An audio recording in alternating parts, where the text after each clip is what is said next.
Hello everyone, very good morning, very good afternoon and very good evening whenever you are watching. Student generally हम लोग यहाँ पर second chapter discuss कर रहे हैं और सेकंड चैप्टर में सॉल्ट्स को डिस्कस कर रहे हैं। मैक्सिमम सॉल्ट्स हम लोग डिस्कस कर चुके हैं। लास्ट सॉल्ट को आज हमें डिस्कस करना है और वो होगा हमारे पास प्लास्टर ऑफ पेरिस। जो सॉल्ट आज हम लोगों को डिस्कस करना है वो होगा प्लास्टर ऑफ पेरिस। अब प्लास्टर ऑफ पेरिस को जब हम लोग यहाँ पर डिस्कस करेंगे तो बेसिकली हमें ये भी देखना है कि जैसे हम लोग पिछली क्लासेस में हम लोगों ने देखा था कि हम सबसे पहले डिस्कस करते हैं क्या, फॉर्मूला।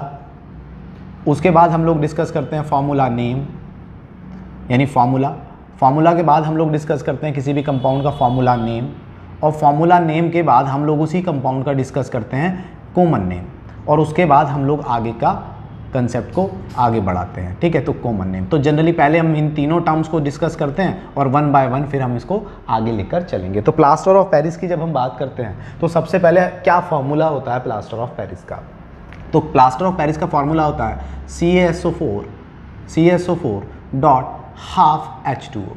अभी जो CaSO4 डॉट हाफ H2O है, अगर मैं इस मॉलिक्यूल के अंदर 2 से मल्टीप्लाई कर दूं, अगर मैं इस मॉलिक्यूल के अंदर 2 से मल्टीप्लाई कर दूं, यानी इस कंपाउंड के अंदर 2 से मल्टीप्लाई कर दूं, तो क्या होगा स्टूडेंट। तो 2 से मल्टीप्लाई करने पर आप लोग देखेंगे कि जब 2 इसके साथ कैल्शियम सल्फेट के साथ ट्रीट करेगा तो ये बन जाएगा 2 CaSO4, और जब 2 यहाँ मल्टीप्लाई करेगा तो क्या हो जाएगा 2 × 1/2 H2O, और इन शॉर्ट ये 2 से 2 कैंसिल आउट हो जाएगा और हमारे पास क्या बच जाएगा, तो हमारे पास बच जाएगा 2 CaSO4 डॉट H2O, यानी 2 इस बॉक्स में मैंने इसलिए यूज़ करा क्योंकि ये इसके मल्टीप्लाई में और इसके मल्टीप्लाई में नहीं है।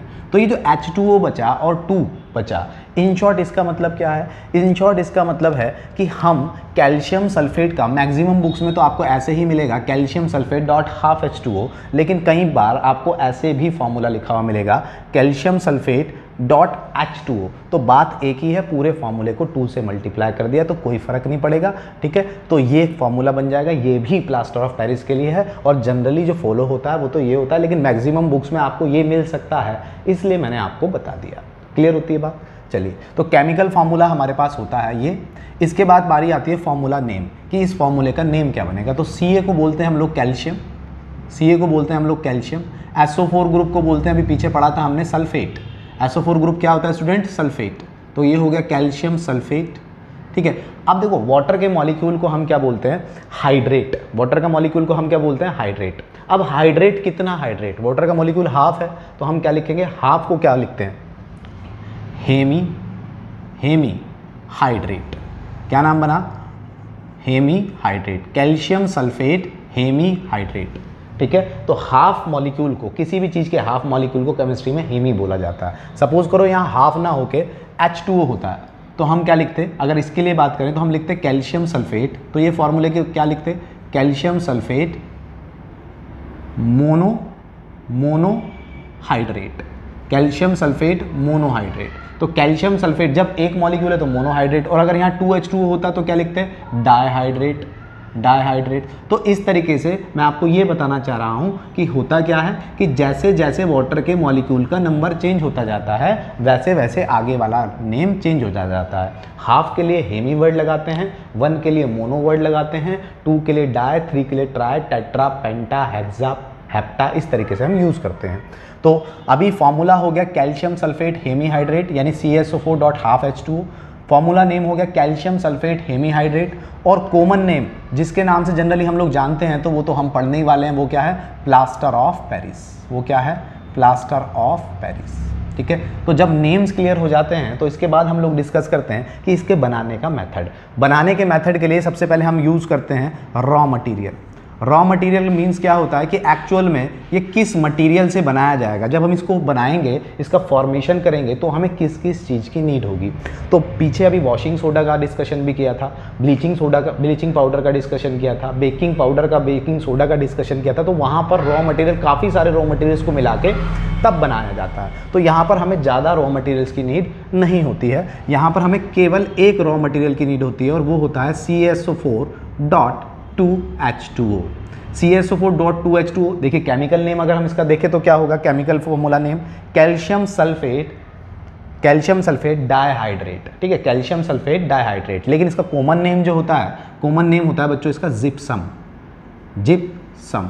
तो एक्चुअल में जिप्सम से बनाया जाता है, बस यही एक रॉ मटेरियल है, यानी जिप्सम की हेल्प से हम क्या बनाते हैं, हम प्लास्टर ऑफ पेरिस बनाते हैं, यानी बाइहाइड्रेट या डाइहाइड्रेट की हेल्प से हम हेमीहाइड्रेट फॉर्म करते हैं, ठीक है। अब बारी आती है इसके प्रिपरेशन की, कि इसका प्रिपरेशन मेथड क्या है, कि इसको किस तरीके से बनाया जाता है। तो किस तरीके से बनाया जाता है, लेबोरेटरी में जब हम इसको बनाते हैं इसका प्रिपरेशन मेथड जब करते हैं, तो प्रिपरेशन मेथड में क्या करते हैं वो डिस्कस करने हैं कि when gypsum is heated in the rotatory kiln, when gypsum is heated in the rotatory kiln at 120 degrees Celsius, it becomes dehydrate. It becomes dehydrate and forms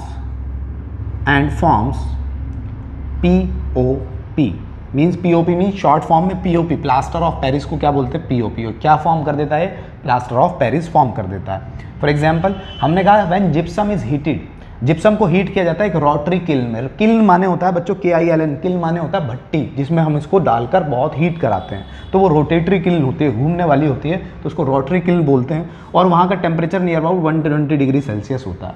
120 degree Celsius पर जब इसको हीट कराया जाता है, किसको, इसको, क्या, जिप्सम को। तो क्या है, जब रिएक्शन क्या हो जाएगी, तो हम लिखेंगे कैल्शियम सल्फेट डॉट 2H2O, यानी जिप्सम को हम हीट करा रहे हैं, जिप्सम को हम लोग हीट करा रहे हैं, ठीक है। हीट कराने का मतलब है कितने टेम्परेचर पर हीट कराना है, तो 120 डिग्री सेल्सियस पर।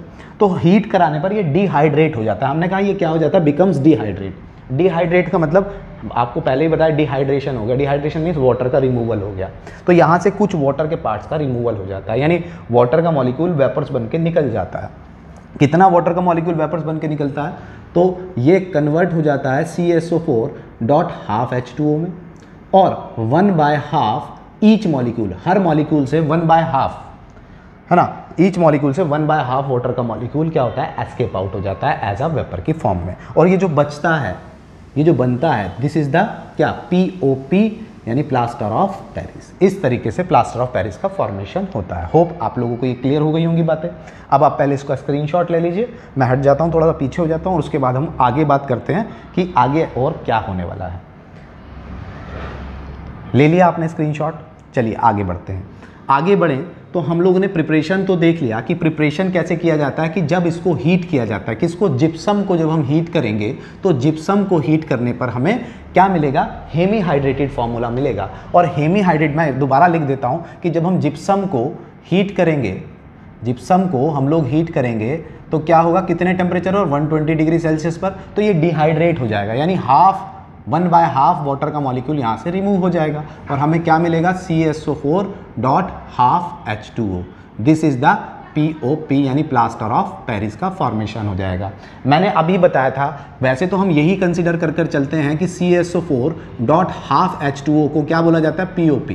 लेकिन कई केसेस में अगर इसकी 2 से मल्टीप्लाई कर दूँ, तो अभी देखा था 2 CaSO4 डॉट H2O को भी क्या बोला जाता है, POP, यानी पूरे मॉलिक्यूल को 2 से मल्टीप्लाई कर दें तो ये हाफ हट जाता है, तो ये भी POP का ही फॉर्मूला होता है। अगर इस टर्म में, इस रिएक्शन को हमें उस वाले टर्म में लाना है, तो हमारे पास रिएक्शन क्या होगी वो हम लोग डिस्कस करते हैं। तो हमें क्या लेना पड़ेगा, हमें 2 CaSO4 डॉट 2H2O लेने पड़ेंगे, और जब हम इसको हीट कराएंगे कितने टेम्परेचर पर, 120 डिग्री सेल्सियस पर, तो 120 डिग्री सेल्सियस पर हीट कराने पर CaSO4 dot H2 plus 2H2O, ऐसे, यानी इसी रिएक्शन को हम इस फॉर्म में भी रिप्रेजेंट कर सकते हैं, और बहुत सारी बुक्स में ऐसे रिप्रेजेंट किया गया। तो बात एक ही है, ठीक है, बात एक ही है। यहाँ पर क्या हुआ, यहाँ पर देखिए, ये एक मॉलिक्यूल था जिप्सम का, इसमें हमने 2 मॉलिक्यूल ले लिए, यानी पूरी रिएक्शन को 2 से मल्टीप्लाई कर दो, आप पूरी रिएक्शन को 2 से मल्टीप्लाई कर दो इस रिएक्शन को, तो यही आ जाएगा। ठीक है। तो अगर कहीं ऐसे रिएक्शन मिली हुई है तो भी ये this is also the preparation method of POP, ठीक है। इस रिएक्शन को अगर आप 2 से मल्टीप्लाई करोगे तो यही आएगा, ठीक है। बस ये क्या है, इस रिएक्शन को होल नंबर बनाने के लिए, यानी ये जो हाफ है इसको एक कंप्लीट नंबर बनाने के लिए पूरी रिएक्शन को 2 से मल्टीप्लाई करके भी रिप्रेजेंट किया जा सकता है। तो मैं यहाँ और लिख देता हूँ, आप कंफ्यूज ना हो। वैसे तो हम यही फॉलो करेंगे, लेकिन अगर आप ये भी कहीं मिल जाए तो गलत नहीं है। बस हुआ क्या है कि इस रिएक्शन में 2 से मल्टीप्लाई हो गया। होप क्लियर हो गया होगा आपको। तो this is the preparation method of किसका, प्लास्टर ऑफ पेरिस का। जब प्लास्टर ऑफ पेरिस का प्रिपरेशन मेथड हो जाता है तो एक आप ये यहाँ नोट बनाकर लिखेंगे। नोट क्या होगा वो आप लोग देखें। नोट होगा कि इट इज या जिप्सम, या हम लिखेंगे during preparation of POP, the temperature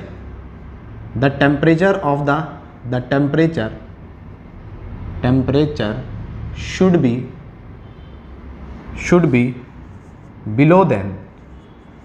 below than 140 degree Celsius.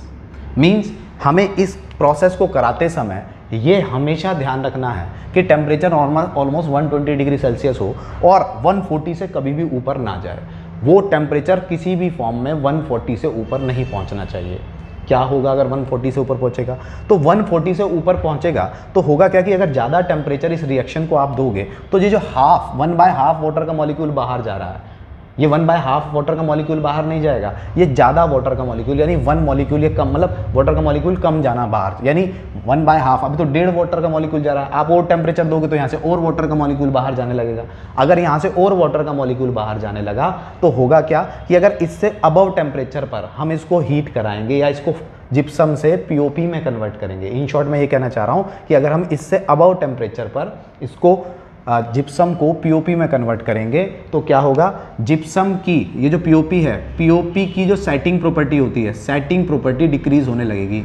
Setting property decreases, यानी POP क्या होता है, POP के अंदर एक नेचर होता है कि जल्दी से इसमें अगर वाटर वापस मिला दिया जाए तो ये हार्ड होने लगता है, और जल्दी से नियर अबाउट 5 to 10 मिनट्स में, ये 5 to 15 मिनट के अंदर ये क्या हो जाता है, सेट हो जाता है, कहीं पर हार्ड हो जाता है। लेकिन अगर हम इसको 140 डिग्री सेल्सियस पर हीट कराएंगे तो इसकी जो हार्डनिंग प्रॉपर्टी है, जो 5 to 15 मिनट में हार्ड हो रहा है, ये कम हो जाएगी। कम होने का मतलब ये केवल जल्दी से 5 मिनट में ही हार्ड हो जाएगा। अब 5 मिनट का हार्ड का मतलब समझ रहे हो, आपने क्या किया, आपने पानी मिलाया POP में और आप कहीं लगाने लगे, अभी लगाना शुरू ही किया था तभी हार्ड हो गया, तो ख़राब हो गई। तो एटलीस्ट हमें इतना टाइम तो मिले कि हम उसको लगा के उसको जहाँ जिस भी फॉर्म में हमें उसे मेंटेन करना है वो मेंटेन करके छोड़ दें और फिर वो अपना हार्ड होना स्टार्ट हो। जैसे हमारे घरों में POP होती है तो उसको जब ऊपर बनाते हैं तो बनाते समय वो बना के छोड़ते हैं, तो छोड़ने के बाद 15-20 मिनट में वो हार्ड हो जाती है और वहीं चिपकी रह जाती है। लेकिन अगर हमने इसको 140 से ज़्यादा टेम्परेचर पर जिप्सम से यहाँ कन्वर्जन दे दिया तो क्या होगा, उसकी हार्डनिंग प्रॉपर्टी का टाइम ड्यूरेशन जो है वो कम हो जाता है, वो बहुत जल्दी सेट होने लगता है। और अगर वो बहुत जल्दी सेट होगा तो क्या होगा, वो वेस्ट होने लगेगा, वो यूज़ नहीं होगा। तो दिस इज़ द इम्पोर्टेंट कि हमें टेम्परेचर को बड़ा मेंटेन करके रखना पड़ता है और 140 से नीचे ही होना चाहिए। तो ये आपको क्लियर हो जाना चाहिए। होप क्लियर हो गया होगा। अब आगे की बात करते हैं। अब आगे हमने प्रिपरेशन मेथड सीख लिया, हमने कॉमन नेम सीख लिया, हम लोगों ने क्या सीख लिया, हम लोगों ने यहाँ पर इसका फॉर्मूला नेम सीख लिया। अब बारी आती है इसकी प्रॉपर्टीज़ की। तो इसकी कोई खास बहुत सारी प्रॉपर्टीज़ तो नहीं होती हैं, हाँ यूजेस बहुत सारे होते हैं लेकिन खास प्रॉपर्टीज़ यहाँ पर नहीं होती हैं। तो बेसिकली प्रॉपर्टी क्या होती है, तो पहली प्रॉपर्टी होती है इट इज़, ये किस फॉर्म में पाया जाता है, it is white powder. It is white powder.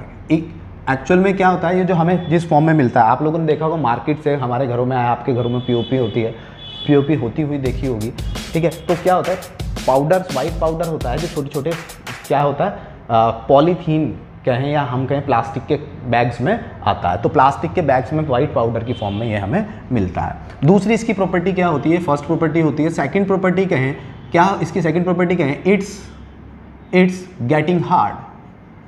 Getting hard with water. It's getting hard with water, यानी ये हार्ड हो जाता है। इसका एक प्रॉपर्टी होती है कि अगर इसमें पानी मिला दिया जाए तो ये बहुत जल्दी हार्ड हो जाता है। कितना?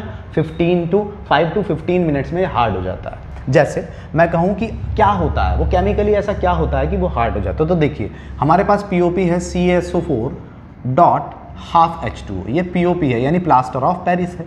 अब ये अगर प्लास्टर ऑफ पेरिस है, हमने इसमें क्या किया, हमने इसमें एडिशन ऑफ वाटर कर दिया, एडिशन ऑफ वाटर कर दिया। तो जब हम इसमें पानी मिलाएंगे तो पानी मिलाने पर क्या होता है कि जब इसका पानी मिल जाता है तो वापस किस में कन्वर्ट हो जाता है, ये वापस जिप्सम में कन्वर्ट हो जाता है, ये वापस जिप्सम में कन्वर्ट हो जाता है। कितना वाटर का मॉलिक्यूल ऐड हो कर लेता है अपने साथ, 1/2 वापस वाटर का मॉलिक्यूल ऐड कर लेता है, और ये वापस POP से कहाँ चला जाता है, जिप्सम में। और जिप्सम क्या होता है, बहुत हार्ड मटेरियल होता है और जिप्सम में कन्वर्ट हो जाता है। ठीक है, तो ये इसकी प्रॉपर्टीज़ हैं। प्रॉपर्टीज़ के बाद अगर हम बात करें तो नेक्स्ट आते हैं हमारे पास यूजेस, नेक्स्ट आते हैं हमारे पास यूजेस। तो आप पहले प्रॉपर्टी देखिए, मैं इसको मिटाता हूँ, फिर मुझे आगे मैं यूजेस लिखूंगा। ठीक है, प्रॉपर्टी आपको समझ में आ गई, वाइट पाउडर की फॉर्म में मिलता है और इसमें गेटिंग हार्ड होने की बड़ी जल्दी टेंडेंसी होती है। कब? जब ये वाटर के साथ रिएक्ट करता है, और वाटर के साथ रिएक्ट होने पर रिएक्शन रिवर्स हो जाती है, यानी POP से वापस वो कहाँ चला जाता है, जिप्सम में चला जाता है। हो जाती है बात क्लियर। चलिए अब बारी आती है यूजेस की, कि इसके यूजेस क्या क्या होते हैं। तो यूजेस भी डिस्कस कर लेते हैं। यूजेस की अगर हम बात करें तो आप लोगों को कुछ यूजेस तो इसके पता है, कुछ यूजेस हम लोग डिस्कस कर लेते हैं। तो फर्स्ट यूजेस बात करेंगे इन मेडिसिन, इन मेडिसिन में कहाँ, for making plasters, for making plaster casts, for making plaster casts to hold fractured bones. यानी मेडिसिनल इंडस्ट्री में इसका कहाँ यूज़ किया जाता है, तो मेडिसिनल इंडस्ट्री में प्लास्टर बनाने में, प्लास्टर को करने में इसका यूज़ किया जाता है। कहाँ पर? टू होल्ड फ्रैक्चर्ड बोन, टूटी हुई हड्डी को प्लास्टर कास्ट करने के लिए, यानी प्लास्टर करने के लिए जो आप देखते हो वाइट कलर का पूरा पत्थर सा बन जाता है, वो क्या होता है, वो POP होता है। यानी POP को जो हमारी वो होती है ना पट्टी वाइट कलर की, उस पट्टी POP के पेस्ट बना के पट्टी के साथ इसको डिज़ोल्व कराते जाते हैं और इसको ऐसे ऐसे हाथ पर लपेटते जाते हैं। थोड़ी देर बाद वो हार्ड हो जाता है और हमारी जो बोन्स है वहीं की वहीं फिक्स हो जाती है। तो एक तो इसका यूज़ यहाँ होता है। सेकंड यूज़ की बात करूँ तो दूसरा होता है for making castes and statues बनाने में इसका यूज़ किया जाता है। ठीक है, स्टैचूज़ के अलावा कहाँ यूज़ किया जाता है, तो दूसरा होता है इन डेंटिस्ट्री का मतलब, एक तो स्टैचूज़ बनाने में आप लोगों ने देखे होंगे, स्टैचूज़ बनाने में इसका यूज़ किया जाता है। डेंटिस्ट्री का मतलब क्या है, तो डेंटिस्ट्री का मतलब होता है कि दांतों की फिलिंग करने के लिए। दांतों की फिलिंग करने के लिए क्या होता है कि कई बार डॉक्टर्स भी यूज़ करते हैं, तो इन डेंटिस्ट्री फील्ड में यानी डेंटिस्ट भी इसको यूज़ करते हैं। और अगर हम बात करें तो कास्ट स्टैचूज़ बनाने में, डेंटिस्ट्री बनाने में, फॉर मेकिंग टॉयज़, बहुत सारे टॉयज़, फॉर मेकिंग टॉयज़ बनाने में इसके बहुत सारे प्लास्टर ऑफ पेरिस के टॉयज़ बनाए जाते हैं। और क्या बनाया जाता है, जो आप चौक यूज़ करते हो ना, चौक, ब्लैक बोर्ड वाली chalk, for making blackboard chalk, also for making blackboard chalk. तो ब्लैक बोर्ड चौक बनाने में भी इसका यूज़ किया जाता है। तो ये सारे इसके यूजेस हो गए। ठीक है, होप आपको ये क्लियर हो गए होंगे। और सबसे इंपॉर्टेंट यूज़ क्या है, फ्रैक्चर्ड बोन में, ब्लैक बोर्ड चौक में। ठीक है, स्टैचूज़ बनाने में इसका यूज़ किया जाता है। और हम कहें तो और कहाँ किया जा सकता है, अगर हम इसका और कहें, फॉर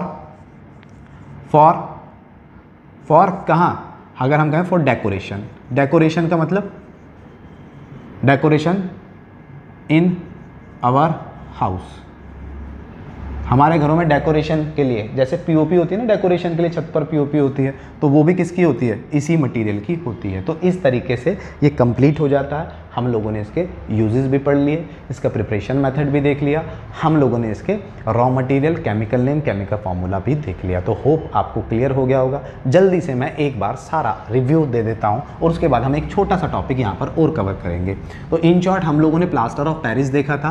प्लास्टर ऑफ पेरिस की जब हम बात करते हैं तो प्लास्टर ऑफ पेरिस का फॉर्मूला होता है calcium sulphate hemihydrate. Plaster of Paris किससे बनाया जाता है, तो प्लास्टर ऑफ पेरिस बनाया जाता है आपका जिप्सम से, और जिप्सम का फॉर्मूला होता है कैल्शियम सल्फेट डाईहाइड्रेट, ठीक है, 2 वाटर के मॉलिक्यूल होते हैं, उसे जिप्सम बोला जाता है, ठीक है। इसको जब जिप्सम को हीट कराया जाता है नियर अबाउट 120 डिग्री सेल्सियस पर, तो वो पीओपी में कन्वर्ट हो जाता है। और पीओपी में कन्वर्ट होने के बाद मैंने आपको यहाँ नोट बताया कि यहाँ पर 140 से ज़्यादा अबाउट टेम्परेचर हम लोग नहीं रखते हैं, अदरवाइज उसके डिहाइड्रेशन प्रॉपर्टी यानी हाइड्रेशन प्रॉपर्टी जो होगी डिहाइड्रेट हो जाएगी और बहुत ज़्यादा डिहाइड्रेशन होने लगेगा और उसकी सेटिंग प्रॉपर्टी डिक्रीज हो जाएगी। जो टाइम ड्यूरेशन था वो बहुत जल्दी सेट होने लगेगा और वो हमारे यूज़ का नहीं रहेगा। उसके बाद हम लोगों ने बात करी कि इसके लिए रॉ मटेरियल क्या चाहिए होता है, तो केवल और केवल जिप्सम चाहिए होता है। उसके बाद हम लोगों ने बात करी इसकी प्रॉपर्टीज़ की, तो ये वाइट पाउडर होता है और इसके अंदर हार्ड होने की टेंडेंसी होती है। कब? जब इसको पानी के साथ मिलाया जाता है तो ये वापस हाइड्रेशन कर लेता है और वापस जिप्सम में कन्वर्ट होकर हार्ड हो जाता है। यूजेस की बात करें तो यूजेस फ्रैक्चर्ड बोन्स में प्लास्टर की फॉर्म में इसका यूज़ किया जाता है, स्टैचूज बनाने में इसका यूज़ किया जाता है, टॉयज़ बनाने में इसका यूज़ किया जाता है, ब्लैक बोर्ड चौक बनाने में इसका यूज़ किया जाता है, डेकोरेशन मटेरियल की फॉर्म में इसका यूज़ किया जाता है। तो इस तरीके से हमारा प्लास्टर ऑफ पेरिस कंप्लीट हो जाता है। अब जब प्लास्टर ऑफ पेरिस कंप्लीट हो जाता है तो हम एक नया टॉपिक, छोटा सा टॉपिक यहाँ और डिस्कस करेंगे, वो होगा क्रिस्टलाइजेशन ऑफ वाटर। क्रिस्टलाइजेशन, या थोड़ा नीचे लिख देता हूँ, होप शायद ना दिख रहा हो, तो यहाँ लिख देता हूँ क्रिस्टलाइजेशन ऑफ वाटर। अब ये क्रिस्टलाइजेशन ऑफ वाटर क्या होता है पहले ये समझते हैं। तो चलो पहले हम इसकी डेफिनेशन कवर करते हैं, फिर मैं आपको बताता हूँ कि क्रिस्टलाइजेशन ऑफ वाटर होता क्या है। तो क्रिस्टलाइजेशन ऑफ वाटर में कहेंगे it is the number of water, it is the number of water molecules chemically combined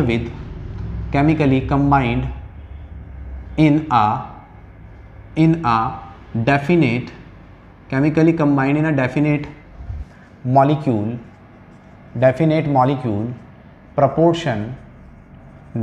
molecule proportion with the salt in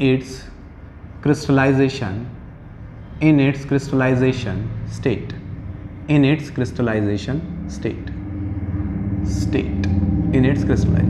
चलिए ये हो गई इसकी डेफिनेशन। डेफिनेशन क्या कहती है वो समझते हैं। डेफिनेशन कह रही है कि it is the number of water molecules chemically combined in a definite molecule proportion with the salt in its crystallization state. यानी बच्चों क्या होता है कि जब हम कहें कि हमारे जो मॉलिक्यूल्स होते हैं वो क्रिस्टल्स की फॉर्म में आते हैं। क्रिस्टल्स की फॉर्म का मतलब छोटे छोटे पार्टिकल्स क्रिस्टल्स की फॉर्म में आते हैं। जैसे NaCl जब हमने पढ़ा था तो मैंने आपको बताया था NaCl किस फॉर्म में एग्जिस्ट करता है, छोटे छोटे क्रिस्टल्स की फॉर्म में एग्जिस्ट करता है। आप देखते भी हो NaCl क्या होता है, सोडियम क्लोराइड, कॉमन सॉल्ट जो हमारे घरों में यूज़ होता है। तो कैसे मिलता है हमें, छोटे छोटे क्रिस्टल्स की फॉर्म में मिलता है। तो क्या होता है कि कुछ सॉल्ट्स जो होते हैं उनको क्रिस्टलाइजेशन की नीड नहीं होती है, यानी क्रिस्टलाइजेशन करने के लिए, यानी क्रिस्टल्स में कन्वर्ट होने के लिए वाटर के मॉलिक्यूल की नीड नहीं होती है। लेकिन कुछ साल्ट ऐसे होते हैं अगर उनको क्रिस्टलाइजेशन स्टेट में आना है, यानी छोटे छोटे क्रिस्टल्स में कन्वर्ट होना है, तो उनको वाटर की नीड होती है। और वो वाटर की नीड होती है तो एनवायरनमेंट के मॉइस्चर से वो वाटर को अट्रैक्ट करते हैं, या हम कहेंगे गेन करते हैं, और उसके साथ रिएक्ट करते हैं और उस वाटर के मॉलिक्यूल को अपने साथ ऐड कर लेते हैं। और किसी सॉल्ट का क्रिस्टल्स में कन्वर्ट होने के लिए वाटर के मॉलिक्यूल को ऐड करना क्या कहलाता है, क्रिस्टलाइजेशन ऑफ वाटर कहलाता है। फॉर एग्जांपल जैसे NaCl की बात करूं तो जो NaCl का मॉलिक्यूल होता है जब ये क्रिस्टलाइजेशन करता है यानी क्रिस्टल्स की फॉर्म में आना चाहता है तो इसको नीड नहीं होती है किसकी, वाटर के मॉलिक्यूल की, कि वाटर का मॉलिक्यूल इसके साथ ऐड हो, ये तभी क्रिस्टल्स में कन्वर्ट होगा। तो वाटर के मॉलिक्यूल की नीड नहीं होती है, ये नॉर्मली अपने आप ही क्रिस्टल्स में कन्वर्ट हो जाते हैं।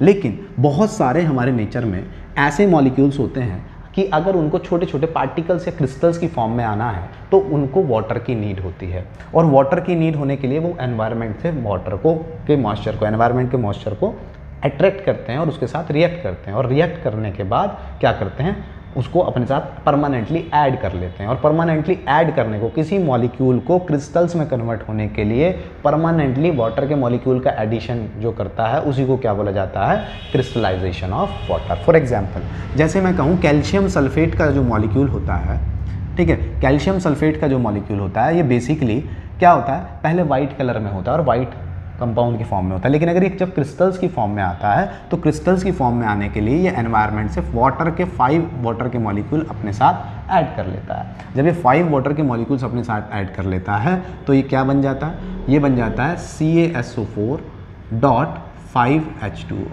और ये जो CaSO4.5H2O, यहाँ तो वाटर के मॉइस्चर का एडिशन हो रहा है और एडिशन होने के बाद परमानेंटली ये जुड़ गया है। अब ये जो हुआ है, this is the crystallization of water, यानी वाटर के पार्टिकल्स क्रिस्टल्स फॉर्म करने के लिए, इसको क्रिस्टल्स फॉर्म करने के लिए इसने वाटर के पार्टिकल्स को अपने साथ ऐड करा लिया। इसी को बोला जाता है crystallization of water, crystallization of water. Clear है? तो सारे सॉल्ट क्रिस्टलाइजेशन ऑफ वाटर नहीं करते हैं, बहुत सारे सॉल्ट्स करते हैं और बहुत सारे सॉल्ट्स नहीं करते हैं।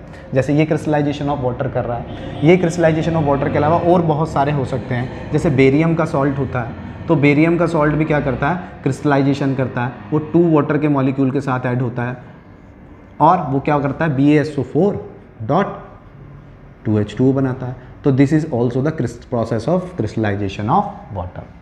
अब क्रिस्टलाइजेशन ऑफ वाटर में ये क्यों होता है, ये तो हमें पता लग गया कि क्रिस्टल्स फॉर्म होने के लिए बहुत सारे मॉलिक्यूल्स को रिक्वायरमेंट होती है वाटर के मॉलिक्यूल की, इसलिए होता है। अब इसके होने से क्या होता है, या कि इस पर कितने कंडीशंस डिपेंड करती हैं, तो वो डिस्कस करते हैं। तो चलिए मैं इसको रब कर दूं, जरा देख लिया होगा आपने। अगर मैं इसको रब कर दूं तो रब करने के बाद अब बारी आती है कि ये क्यों इंपॉर्टेंट है और इसके होने से एक्चुअल में मॉलिक्यूल में क्या इफेक्ट आते हैं। इसके होने से एक्चुअल में मॉलिक्यूल में क्या इफेक्ट आते हैं, तो इसके होने से मॉलिक्यूल में क्या इफेक्ट आएंगे, तो वो हम कहेंगे कि दिस वाटर, ये जो पानी ऐड हो रहा है, this water is responsible for the geometry shape and colour, geometry shape and colour of the crystal, geometry shape and colour of the crystal. यानी ये वाटर मॉलिक्यूल का एडिशन के पर डिपेंड करता है कि उसकी ज्योमेट्री कैसी होगी, उस मॉलिक्यूल की शेप कैसी होगी और उस कंपाउंड का कलर क्या होगा। ठीक है, ज्योमेट्री और शेप की बातें तो आप लोग हायर क्लासेस में करेंगे, फिलहाल मैं कलर से एक एग्जांपल देता हूँ। जैसे कॉपर सल्फेट पेंटाहाइड्रेट, यानी कॉपर सल्फेट जब केवल कॉपर सल्फेट था, जब कॉपर सल्फेट इस फॉर्म में होता है, तो जब ये इस फॉर्म में होता है तो इस फॉर्म में ये होता है वाइट कलर का। ये कैसा कंपाउंड होता है, वाइट कलर का। अब अगर इसको क्रिस्टल्स में फॉर्म होना है, तो क्रिस्टल्स में फॉर्म होने के बाद जब ये वाटर के 5 वाटर के मॉलिक्यूल ऐड कर लेता है, तो 5 वाटर के मॉलिक्यूल का एडिशन कराने के बाद ये हो जाता है कॉपर सल्फेट पेंटाहाइड्रेट। इसका नाम क्या बनेगा, तो इसका नाम बनेगा कॉपर सल्फेट पेंटाहाइड्रेट। जब ये कॉपर सल्फेट पेंटाहाइड्रेट बनेगा, ठीक है, तो क्या हुआ, यहाँ पर वाटर का एडिशन हुआ और वाटर का एडिशन होने के बाद क्रिस्टलाइजेशन ऑफ वाटर हो गया। एक्चुअल में ये प्रोसेस क्या हुई, क्रिस्टलाइजेशन ऑफ वाटर। और क्रिस्टलाइजेशन ऑफ वाटर के बाद इसका कलर कैसा हो गया, वाइट से कैसा हो गया, ब्लू कलर का हो गया। तो यानी ब्लू कलर कब आया, जब इसका वाटर ऑफ क्रिस्टलाइजेशन हुआ। अगर वाटर ऑफ क्रिस्टलाइजेशन नहीं हुआ था तो ये कैसे कलर का था, वाइट। तो बहुत सारे कंपाउंड जो वाटर ऑफ क्रिस्टलाइजेशन करते हैं उनका कलर डिपेंड करता है कि वाटर के मॉलिक्यूल्स पर। अगर एडिशन ऑफ वाटर का मॉलिक्यूल हुआ है तो उसका कलर चेंज आ जाएगा। फॉर एग्जाम्पल, अब क्या होता है कि अगर मुझे इसके ये जो हाइड्रेटेड फॉर्म है इसको रिमूव करना है और मुझे वापस इसे वाइट पाउडर में ही लाना है, यानी क्रिस्टलाइजेशन ऑफ वाटर रिमूव करना है, तो हम क्या करते हैं, हम इसका रिवर्स करना स्टार्ट कर देते हैं। कैसे, तो मैं कहना चाह रहा हूँ कि अगर हम इस crystallization of water of crystallization वाले सॉल्ट को अगर मैं हीट कराना स्टार्ट कर दूँ, तो अगर मैं इसको हीट कराना स्टार्ट कर दूं तो ये जो वाटर के एक्स्ट्रा मॉलिक्यूल्स हैं धीरे धीरे क्या होने लगते हैं, इवेपोरेट होने लगते हैं और यहाँ से रिमूव हो जाते हैं। और जब वो परमानेंटली रिमूव हो जाते हैं तो वो वापस किस में आ जाएगा, कॉपर सल्फेट में। और ये जो अभी बताया था ब्लू कलर, ये ब्लू कलर वापस किस में कन्वर्ट हो जाएगा, वाइट कलर में। इसी तरीके से एक साल्ट और होता है हमारे पास, जिसे हम कहें कि आयरन सल्फेट हेप्टाहाइड्रेट। ठीक है, तो ये 7H2O के मॉलिक्यूल्स का एडिशन करता है और इसका कलर कैसा होता है, तो इसका कलर होता है ऑलमोस्ट ग्रीन टाइप का। और जब हम इसको हीट करते हैं तो हीट करने पर ये क्या होता है, वाटर ऑफ क्रिस्टलाइजेशन रिमूव हो जाता है, क्योंकि हमें पता है हीट के टुवर्ड्स वाटर किस में कन्वर्ट हो जाता है, वेपर्स में। और वाटर ऑफ क्रिस्टलाइजेशन रिमूव होता है और ये बना लेता है, और जब ये बना लेता है तो क्या होता है, ये वाइट कलर में आ जाता है। कैसे आ जाता है, वाइट कलर में। तो क्या है कि क्रिस्टलाइजेशन ऑफ वाटर ज्योमेट्री पर, यानी मॉलिक्यूल की ज्योमेट्री कैसी होगी इस बात पर भी डिपेंडेंसी देता है। वाटर की शेप कैसी होगी इस बात पर भी डिपेंडेंसी देता है। और मॉलिक्यूल का कलर कैसा होगा, यानी मॉलिक्यूल की शेप, मॉलिक्यूल की ज्योमेट्री और मॉलिक्यूल का कलर कैसा होता है, वो किस बात पर डिपेंड करता है, वाटर ऑफ क्रिस्टलाइजेशन पे। अब आपके माइंड में आ रहा होगा कि सर कहीं तो आप 5H2O के मॉलिक्यूल लगाए, कहीं आपने 7H2O के मॉलिक्यूल लगाए, और अभी हमने क्या देखा था, सोडियम हाइड्रोजन कार्बोनेट या सोडियम कार्बोनेट, तो वहाँ पर हमने क्या किया था, Na2CO3.10H2O लगाए। तो कहीं तो आप 10H2O लगा रहे हो, कहीं 5H2O लगा रहे हो, कहीं 7H2O लगा रहे हो, या अपनी मर्जी से लगा सकते हैं? नहीं, बिल्कुल नहीं लगा सकते। एक्चुअल में मॉलिक्यूल को जितने वाटर मॉलिक्यूल्स की रिक्वायरमेंट होती है उतने ही वाटर के मॉलिक्यूल्स ऐड होते हैं, और ये एक फिक्स्ड प्रोपोर्शन में होते हैं। हर मॉलिक्यूल के लिए वाटर मॉलिक्यूल का एडिशन फिक्स होता है, जिसको हमने आप लोगों ने 9th में पढ़ा था लॉ ऑफ केमिकल कॉम्बिनेशन में कांस्टेंट प्रोपोर्शन के नाम से। तो हर चीज़, हर एलिमेंट, एक एलिमेंट दूसरे एलिमेंट से तभी कंबाइंड हो सकता है जब वो लॉ ऑफ कांस्टेंट प्रोपोर्शन को फॉलो करता हो। तो ये जब लॉ ऑफ कांस्टेंट प्रोपोर्शन को फॉलो करता है तो उस लॉ के हिसाब से इसको 10 वाटर मॉलिक्यूल का रेशो बैठता है या इतनी रिक्वायरमेंट होती है, तो ये केवल इतना ही ऐड कर सकता है। इसी तरीके से यहाँ भी कांस्टेंट प्रोपोर्शन के हिसाब से ऐड होता है और यहाँ भी फिक्स्ड रेशो, फिक्स प्रोपोर्शन के हिसाब से ऐड होता है। तो इस तरीके से हो जाता है वाटर ऑफ क्रिस्टलाइजेशन। अब आपको ये होप क्लियर हो गया होगा, ठीक है, आप इसको देख लीजिए एक बार। अब जब आपको ये भी सारी चीज़ें क्लियर हो गई हैं तो इसके बाद बारी आती है कि वाटर ऑफ क्रिस्टलाइजेशन के बेस पर हम लोग, वाटर ऑफ क्रिस्टलाइजेशन के बेस पर हम लोग सॉल्ट्स को, वाटर ऑफ क्रिस्टलाइजेशन के बेस पर हम लोग सॉल्ट्स को दो तरीके से बांट सकते हैं, दो तरीके से डिवाइड कर सकते हैं। तो हमारे पास दो तरीके के सॉल्ट्स हो जाते हैं। कौन से? एक सॉल्ट्स को बोलते हैं हम हाइड्रस सॉल्ट्स, एक सॉल्ट्स को बोलते हैं हम हाइड्रस सॉल्ट्स, और दूसरे तरीके के हो जाते हैं एनहाइड्रस सॉल्ट्स। एक सॉल्ट्स कौन से होते हैं? हाइड्रस सॉल्ट्स, और दूसरे होते हैं anhydrous salts. Hydrous salts, hydrous में कई बार डिस्कस कर चुका हूँ। Hydrous means addition of water, presence of water. जहाँ पर प्रेजेंस ऑफ वाटर होती है उनको क्या बोला जाता है? Hydrous salt. एन वर्ड जहाँ लग जाता है वहाँ होती है एब्सेंस ऑफ वाटर, यानी वो पानी की प्रेजेंस नहीं होती है, तो वो क्या कहलाते हैं? Anhydrous salt. जैसे हाइड्रस सॉल्ट का तो मैं अभी तक एग्जाम्पल दे ही रहा था, copper sulphate pentahydrate, copper sulphate pentahydrate, ये कैसा सॉल्ट है? Hydrous salt. ठीक है, अभी अभी मैंने आयरन सल्फेट हेप्टाहाइड्रेट दिया, ये कैसा एग्जाम्पल है? ये कैसा सॉल्ट है? हाइड्रस सॉल्ट, यानी प्रेजेंस ऑफ वाटर है, वाटर का क्रिस्टलाइजेशन हुआ है। ठीक है, अभी मैंने एक और एग्जाम्पल दिया, सोडियम कार्बोनेट डेकाहाइड्रेट, डेकाहाइड्रेट, तो ये भी क्या है? Hydrous salt. वहीं पर एनहाइड्रस सॉल्ट की जब बात होती है तो एब्सेंस ऑफ वाटर, यानी क्रिस्टलाइजेशन करने के लिए इनको वाटर की रिक्वायरमेंट नहीं होती है। तो बहुत सारे सॉल्ट है, जैसे NaCl, MgSO4, ठीक है, CaCl2, ये सारे सॉल्ट कैसे हैं? CaCl2 sorry, calcium sulphate, calcium chloride, ठीक है, कैल्शियम कार्बोनेट, ये सारे सॉल्ट कैसे हैं? Anhydrous. They do not require water for crystallization. Means मैं लिख देता हूँ इनको, दे डू नॉट रिक्वायर